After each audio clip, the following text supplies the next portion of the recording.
Europe 1 Soir Week-end. 19h, 21h, Guillaume Lariche. Merci de passer votre début de vendredi soir avec nous sur Europe 1. Avec moi en studio, les chroniqueurs du vendredi soir. Jules Torres, bonsoir Jules, journaliste politique au JDD. Bonsoir Guillaume.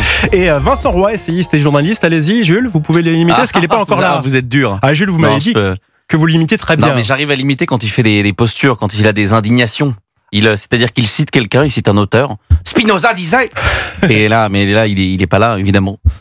Les absents ont toujours tort. D'accord, bon, on l'aura avec un peu de retard, il viendra en deuxième heure, a priori. Donc restez avec moi, on sera tous les deux pour cette première heure d'Europe 1 Soir Week-end. Et donc également avec nous, mais par téléphone, le premier invité d'Europe 1 Soir Week-end, Jean-René Cazeneuve, député Ensemble pour la République du Gers, président de la commission de surveillance de la Caisse des dépôts. Bonsoir monsieur le député. Bonsoir. Depuis les annonces du plan budgétaire pour l'an prochain par François Bayrou, certains parlent d'une feuille de route explosive. Le Premier ministre cherche à économiser plus de 43 milliards d'euros pour l'année prochaine. Gel des dépenses publiques, sauf défense, suppression de 3000 postes dans la fonction publique. On parle de non-renouvellement aussi d'un poste sur 3, augmentation des franchises médicales, suppression de 2 jours fériés et hausse de l'assurance chômage. Monsieur le député Cazeneuve, sincèrement, entre la première version de ce texte et celle qui sera votée à l'automne, si la moitié des propositions restent, ce sera le maximum, non ? Alors, je ne crois pas, et je n'espère pas. Je crois que tout le monde a compris la gravité de la situation de nos finances publiques. Et si on veut assurer l'indépendance de notre pays, la souveraineté de notre pays, il faut absolument réduire notre déficit. On n'a pas d'autre choix que de réduire notre déficit. Et donc, ça veut dire qu'il faut faire... Alors, est-ce que ce sera 40, 41, 43 milliards ? Il y a évidemment des marges de négociation, mais pas tant pour baisser l'effort qu'il faut faire, mais la manière de le faire, oui, ça, ce sera l'objet du débat parlementaire. Mais le débat, il va être intense, puisque vous avez l'opposition et les syndicats qui brandissent déjà la possibilité d'une motion de censure, donc il va falloir faire des choix. Eh bien, ils prendront leurs responsabilités. Qu'est-ce que vous voulez que je vous dise ? C'est la dernière censure. Ça coûte de l'argent à notre pays. Ça met tout le monde dans l'incertitude. Les collectivités territoriales n'ont pas de budget. Les associations n'ont pas non plus leur budget. Les entreprises arrêtent d'investir. Si c'est ça que veulent nos oppositions, qu'elles le disent tout de suite. Et les marchés nous sanctionneraient aussi bien plus fort encore qu'ils ne l'ont fait lors de la première censure. Donc, moi, j'en appelle à la responsabilité de chacun, si vous voulez. Et donc, on doit aujourd'hui regarder la réalité en face. Il y a un déficit, il faut le réduire, et donc chacun doit faire des efforts. Europe 1, 19h16, monsieur le député Cazeneuve, vous avez vous-même été le rapporteur général du budget de l'Assemblée nationale, c'était entre 2022 et 2024. Vous avez accompagné les projets de loi de financement. François Bayrou parle d'une France au bord du précipice budgétaire avec une dette à plus de 3 350 milliards. Est-ce que vous pensez que ces mesures radicales reflètent l'urgence ? Est-ce qu'il ne faudrait peut-être pas même aller encore plus loin ? Il faut faire attention aussi. Donc, on a aujourd'hui une trajectoire de réduction du déficit jusqu'à 3%, un peu moins de 3% en 2029. Quand on freine trop la dépense publique, on a un impact sur la croissance. Et donc, on a aussi un impact donc sur nos recettes fiscales. Il ne faut pas non plus rentrer dans ce cercle terrible qui nuirait à la croissance de notre pays. Donc, il faut freiner la dépense, mais de manière contrôlée. Alors, je précise, quand on dit qu'on va faire 43 milliards d'économies, les dépenses publiques vont pas baisser de 43 milliards l'année prochaine. Non, elles augmentent les dépenses publiques l'année prochaine. Évidemment. Exactement. Au lieu d'augmenter de plus de 60 milliards, elles vont augmenter de 29 milliards. En tous les cas, c'est l'objectif aujourd'hui. Donc, la dépense publique, hélas, continue à augmenter de manière significative. 29 milliards l'année prochaine, c'est 1,7% de croissance. C'est plus que l'inflation qui l'année prochaine sera entre 1 et 1,2%. Donc oui, on parle de freiner la dépense publique, mais pas de baisser nos dépenses publiques. J'entends, mais en attendant, on a également pas mal de mesures, Jules. Oui, non, mais c'est vrai que on a le sentiment, et c'est ce que disent un petit peu les économistes, c'est qu'on pourrait avoir plutôt une thérapie de choc, c'est-à-dire que vous avez raison de le dire, c'est encourageant le plan de budget de François Bayrou, 43 milliards, on n'avait pas vu ça depuis longtemps, sauf qu'en réalité, vous l'avez dit, il y a une augmentation de la dépense publique. En réalité, il y a que 21 milliards de vraies économies, et les meilleurs spécialistes et les meilleurs économistes vous disent qu'il faudrait pour arriver pour avoir pour réduire la dette de manière convenable, il faudrait être autour de 120 à 150 milliards d'économies chaque année pendant les 10 prochaines années. On en est très loin, on est à peine un gros quart. Non, là, je vois pas comment ils font leur calcul. 120 milliards d'économies chaque année, ça fait beaucoup. Non, il y aura 120 milliards d'économies, vous avez raison, à la fin du plan. C'est-à-dire, en 2029, on sera à peu près à ce quantum de baisse de la dépense publique par rapport au tendanciel.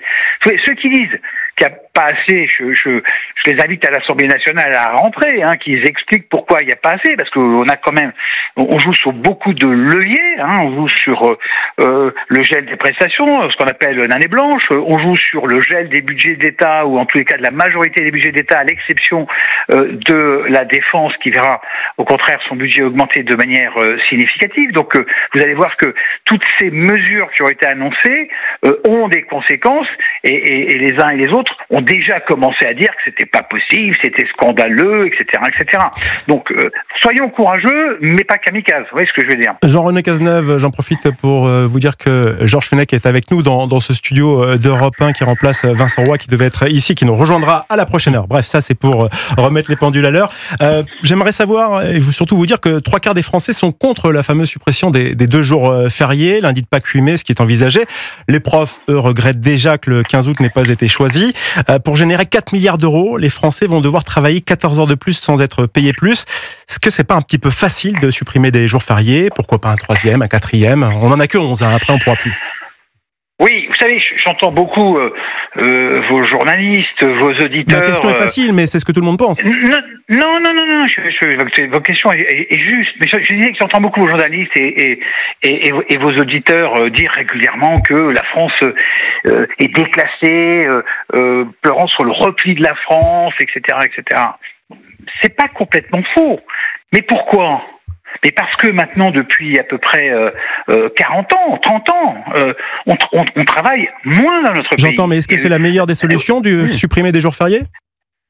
C'est une manière de travailler plus. Donc il y a plusieurs manières de travailler plus, et ça, moi je trouve que si on travaille plus, il faut qu'on gagne plus. Et j'espère que le travail que nous avons à faire jusqu'à la présentation du budget, qui elle sera faite simplement fin septembre, puis dans le débat parlementaire qui aura lieu au mois d'octobre, la position de mon parti, c'est de faire évoluer cette mesure pour que le travail, plus de travail, mérite plus de rémunération. Donc on peut, si cette mesure était maintenue, imaginer qu'il y ait une part qui revienne à l'État, payée par l'entreprise, et une part qui revienne aux salariés. Ça peut être aussi l'objet de négociations avec les organisations syndicales. Oui, mais justement, donc, monsieur Cazeneuve, on a bien compris que l'objectif de François Bayrou, c'était de susciter cette discussion sur le temps de travail, mais quitte à avoir cette discussion, autant le faire vraiment, autant le faire de manière claire, et pas d'être dans une dissimulation avec ces jours fériés qui sont extrêmement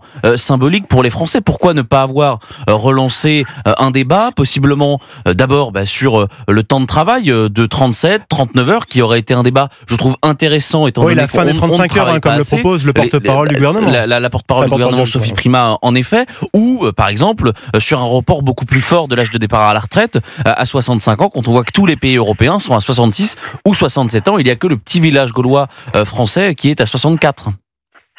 Écoutez, vous ne pouvez pas nous reprocher de ne pas avoir mis ce débat sur la table. Je ne vous renvoie pas à la réforme sur les retraites qui nous a coûté extrêmement cher sur le plan électoral et que nous avons porté parce que effectivement nous avons cette conviction et ce sont les chiffres d'ailleurs qui dictent cette politique que si nous voulons préserver notre modèle de retraite par répartition, il faut reculer l'âge de départ à la retraite. Bien évidemment, aujourd'hui hélas, nous n'avons pas de majorité. Il n'y a pas de majorité à l'Assemblée nationale pour porter un débat et aller au vote sur de telles mesures. Je le regrette, si vous voulez. Mais je sais que les démagos de gauche et les démagos de droite voteront bien évidemment ensemble, main dans la main, pour dire que mais non, que c'est pas possible, que c'est terrible, qu'on leur prend des années de vie, des heures de je ne sais quoi. Donc on est hélas dans une position qui ne permet pas ce débat. Mais vous avez raison, c'est un vrai débat de fond.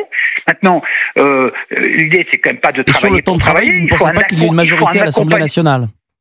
Bien sûr que non. Regardez ce qui s'est passé sur les retraites, alors que les chiffres sont évidents, qui sont incontestables, incontestés.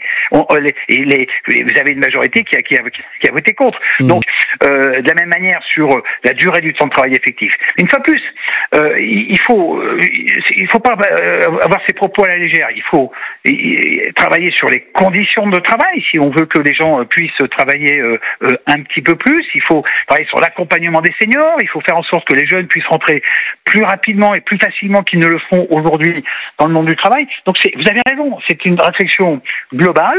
D'ailleurs, la ministre du Travail a engagé des discussions sur ce sujet. Alors justement, vous en parlez de la ministre du Travail qui a évoqué la possibilité aussi de monétiser la 5e semaine de congés payés. En gros, on travaille et on gagne 10 à 25% de plus sur cette semaine de vacances qui n'est donc pas prise. Les syndicats, ils voient déjà un coup de canif dans les 35 heures. Est-ce que c'est une priorité? Et pourtant, est-ce que ça peut être bien pour le pouvoir d'achat des Français en même temps? Oui, surtout que c'est présenté comme une possibilité. Je crois que il y a quand même des Français, heureusement, aujourd'hui, qui veulent travailler plus pour gagner plus, qui veulent améliorer leur pouvoir d'achat. Et donc, travailler, réfléchir à cette possibilité-là, je trouve que c'est un débat intéressant. Vous voyez que, voilà, pour répondre à votre question d'il y a quelques minutes, on ouvre ces débats, on espère qu'ils vont aboutir. Mais dans le contexte politique actuel, il est très difficile d'avoir des majorités autour de décisions courageuses. Europe 1, 19h25. Alors Emmanuel Macron estime que le budget présenté par François Bayrou a la vertu du courage, de l'audace, de la lucidité.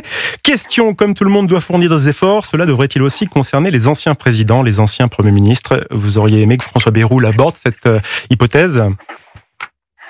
Oui, écoutez, là-dessus, vous savez, moi, je fais pas partie je vois bien que c'est un sujet symbolique important, et moi, je suis assez favorable à ce qu'on regarde en détail. Là, on parle de quelques millions.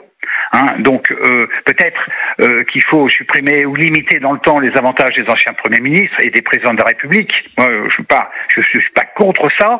Il faut aussi reconnaître quand même les services qu'ils ont rendus à notre pays, ne pas faire de la démagogie pour la démagogie. Donc regardons cette dépense. Il faut l'aborder probablement dans le temps. Il y a des choses autant un officier de sécurité, ça peut se justifier, un chauffeur, pas nécessairement. Enfin voilà, on peut rentrer. La question mérite d'être posée en tout cas. On parle de millions, alors que le problème, ce sont des problèmes en dizaines de milliards. Mais les efforts concernent tout le monde. Merci Jean-René Cazeneuve, député Ensemble pour la République du Gers. Merci d'avoir répondu à nos questions et bonne soirée avec nous sur